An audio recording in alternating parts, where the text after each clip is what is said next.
ஆண்டு முழுவதும். Praise the Lord. ஆண்டுடைய நாமம் மகிமைப்படுவதாக. இந்த காலை வேளையில் உங்களை எல்லாரும் அன்போடு வாழ்த்துகிறேன். இந்த நாள் நாம் நேற்று முதல் கர்த்தரை தேடுவதை குறித்து பார்த்து கொண்டிருக்கிறோம். இன்றைக்கும் அவரை தேடுவதை எப்படி என்று நாம் கண்டுகொள்வோம். கர்த்தர் நமக்கு கிருபை செய்வாராக. நாம் எடுத்துக்கொண்ட வசனம் எரேமியா 29:13 எங்கள் முழு இருதயத்தோடும் என்னை தேடினால் என்னை கண்டுபிடிப்பீர்கள் என்று ஆண்டவர் சொல்லியிருக்கிறார். நேற்று சரீர பிரகாரமான தேவைகளுக்காக நாம் தேடுவது போல தேட வேண்டும் என்று பார்த்தோம். இன்றைக்கு எப்படி தேடணுமா? நீதிமொழிகள் 2:4 சொல்லப்பட்டிருக்கிறது, அவைகளை புதையலை தேடுவது போல தேடுவாயாகில் என்று சொல்லப்பட்டிருக்கிறது. ஆண்டவரை தேடும்போது நம்ம எப்படி ஒரு புதையலை தேடுவது போல என்ன செய்ய வேண்டும்? தேட வேண்டும் இல்லையா?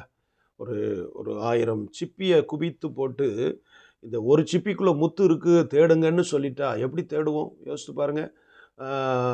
ஒரு ஒரு நம்ம விரும்புகிற ஒரு காரியம் எங்கேயோ ஒரு இடத்துல இருக்கிறது, அல்லது நம்ம வீட்டுக்குள்ளே ஒரு புதையல் இருக்கிறது என்று சொல்லிவிட்டால் எப்படி தேடுவோம்? அல்லது நம்முடைய முற்பிதாக்கள் யாரோ ஒருவர் பழைய இடத்த ஒரு பூர்வீக வீட்டுக்குள்ளே நம்ம போய் அதை சுதந்திரிக்க போகிறோம். அங்கே ஒருத்தர் பழைய ஒரு மூலையில் ஒரு தகர பெட்டியில் எழுதி வச்சிருக்கிறாரு, நான் இத்தனை லட்சம் பணங்களை கட்டுக்கட்டாக ஒரு இடத்தில் புதைத்து வைத்திருக்கிறேன் என்று சொன்னால் உடனே நினைஞ்சிருவோம், வீட்டையே தோண்டிடுவோம். தேடி எங்கே இருக்கு என்று தேடி அதை எப்படியாவது கண்டுபிடிப்பதற்கு பிரயாசப்படுவோம். ஒரு இடத்துல புதையல் இருக்கிறது என்று கேள்விப்பட்டு விட்டால் அதை நாம் என்ன செய்வோம்? கண்டிப்பாக தேடத்தான் செய்வோம் இல்லையா?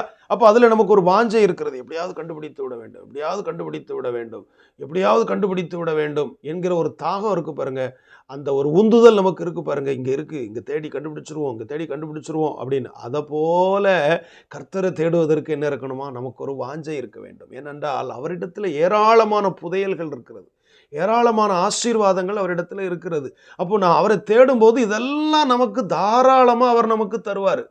இப்போ ஒரு மனுஷன் புதையலை தேடுவது போல நாம் ஆண்டவரை தேட வேண்டும். பாகாஷ் என்ற வார்த்தை அந்த இடத்துல பயன்படுத்தப்பட்டிருக்கிறது. எனவே ஆண்டவரை தேடுவதற்கு அப்படிப்பட்ட ஒரு உணர்வோடு நாம் தேடும் பொழுது நிச்சயம் நமக்கு தென்படுவார், நிச்சயம் நம்ம என்ன செய்வார்? ஆசீர்வதிப்பார். எனவே கர்த்தரை தேடுவதற்குரிய வழியை கற்றுக்கொள்ளுங்கள். கர்த்தர் உங்களை ஆசீர்வதிப்பாராக. நல்ல ஆண்டவரே, இந்த நாளுக்காய் ஸ்தோத்திரம். எங்களோடு பேசின வார்த்தைகளுக்காக நன்றி. புதையலை தேடுவது போல நாங்கள் உம்மை தேட எங்களுக்கு நீர் கிருபை செய்யும். இடத்துல ஏராளமான பொக்கிஷங்கள் உண்டு, ஏராளமான ஆசீர்வாதங்கள் உண்டு. அதை நாங்கள் தேடும்போது நீர் தருகிறவராய் இருக்கிறீர். எங்களுக்கு தாரும், ஆசீர்வதியும். இந்த நாளை ஆசீர்வதியும். இயேசுவின் நாமத்தில் வேண்டுகிறோம் பிதாவே, ஆமேன். God bless you. Have a nice day.